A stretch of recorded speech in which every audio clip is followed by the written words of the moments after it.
So you want to move to Vegas, do you? You and a lot of other people. How much does it cost to move here? What are you looking at in terms of rents? What do you need to be in Vegas comfortably? Let's talk about that video today. Viva Las Vegas. Viva Las Vegas. Hey everybody, my name's Steven. This is Not Leaving Las Vegas. A full-time Vegas resident gives you Vegas news, tips, information, mini documentaries. I have my first one of those coming up soon. It's about the canceled project at City Center, the building that could have fallen down in an earthquake. Make sure to click subscribe, hit the little bell so you know when I do these videos, and leave us a comment because I may read your comment right here in a video. So Brian Galagos commented on my video about 10 reasons to move to Vegas, and if you haven't seen the video, you should click on the little thing that just popped up on your screen there, or click in the link description below.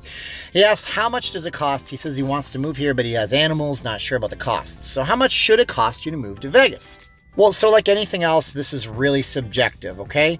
If you come to Vegas and you want to live in Summerlin, or you want to live in, one of the more prestigious areas like Spanish Trails, it's going to cost you a lot more to come to Vegas than if you want to live closer to the Strip, where maybe the neighborhoods aren't as nice and the palm trees aren't as big and bushy. Who am I kidding? Palm trees aren't big and bushy at all. And by the way, did you know the Raiders are coming to Vegas?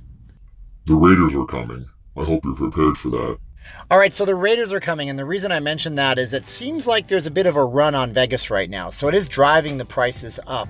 Also, Vegas, people out here, we got used to the fact that after the 2007-2008 financial crisis, it got a lot cheaper and more affordable to rent in Vegas if you were a renter.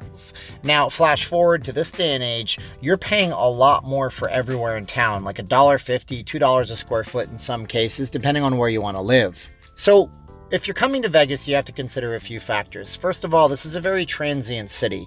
There's a lot of people that are coming into town that don't intend to stay here. There's a lot of people that are going to come in and they're trying to hide from something. And that's just an unfortunate fact in Vegas. It's kind of like the last resort for a lot of folks. Not everybody, but that's the case in some instances. And because of that, and due to the hot market for housing because of all the jobs here, a lot of the places that are doing rentals, if they're a business that's managing it, like a realtor or a real estate company, are checking credit pretty seriously. So whether or not you have decent credit is going to be a big determining factor in whether or not you can get in and move to Vegas for less money. So right now, if you're paying $1.25 or $1 per square foot, you need 1,500 square feet, you're going to be paying $1,500 for rent. That just goes without saying. But it doesn't go without saying what happens if your credit's not very good, in which case you're going to have to pay maybe 1.5 to 2 times your security deposit on that place, and that's if they will consider you. Now, side note, I'm going to do a whole video on how to move to Vegas with bad credit because I know some people that went through this. So make sure you click subscribe and hit that little bell so you get that notification. So you're going to be looking at first month and last month in that case. So that's $1,500 times 2 for $3,000.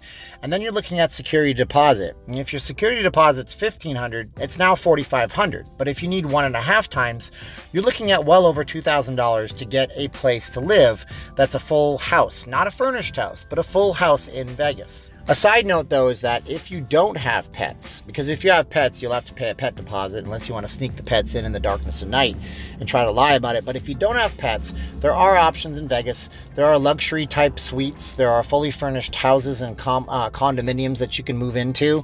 Some of these places will charge you $250 a week, some $189, some $150. I don't recommend you live in the less ones because, man, it is a bad place with lots of bad guys. But if you're willing to pay a bit more, and you're willing to pay maybe $400 a week, you could be going into a decently furnished place with cable TV, internet, satellite dish, all of your utilities completely paid for. So one last thing about those utilities. You're going to have to get utilities in Vegas, and depending on your history, you might have to pay a deposit for those things. The water company can charge you up to $150 for the deposit, the gas company up to $50, the electric company, the sky's the limit. But once you're on good grounds with them, they'll gladly refund you those deposits back after a year. Or if you move around and you had some late payments, because electricity is expensive in the desert, you can always transfer those deposits to your new place here in Las Vegas. So that just covers what it's going to cost if you are moving into a place in Vegas. If you're going to pay first month and last month, take the rents, about $1 per square foot, multiply it by 2. Tack on another instance of whatever the rent is for the deposit if you have decent credit. And if you have bad credit, you're going to have to go 1.5 to 2 times for that. Be looking at paying a deposit for your utilities if you have bad history where you're from, or if you're brand new to the valley. It just depends from person to person. So you could be looking for another $200, $300, or $400 to get your utilities connected while you're here too. Don't forget, Vegas is an awesome place to live. The cost of living is generally very low out here. You have casinos that do all sorts of meal deals. You have lots of entertainment. And you do have large portions of the year where you can sleep with your window open because it's so nice at night. You don't have to worry about being baked in the heat or frozen to death by the cold weather. So Vegas is definitely an awesome place to live. If you're considering moving out here, you guys want to check something out, we do locals. I'm with VegasForFreeNow.com. We'll connect you guys with a timeshare company. If not, you're just breezing through, you're a tourist in town, contact us anyways if you need some tips about being in Las Vegas. We'd love to hear from you. I'm Steven with Not Leaving Las Vegas, a full-time Vegas resident, gives you the scoop on Las Vegas.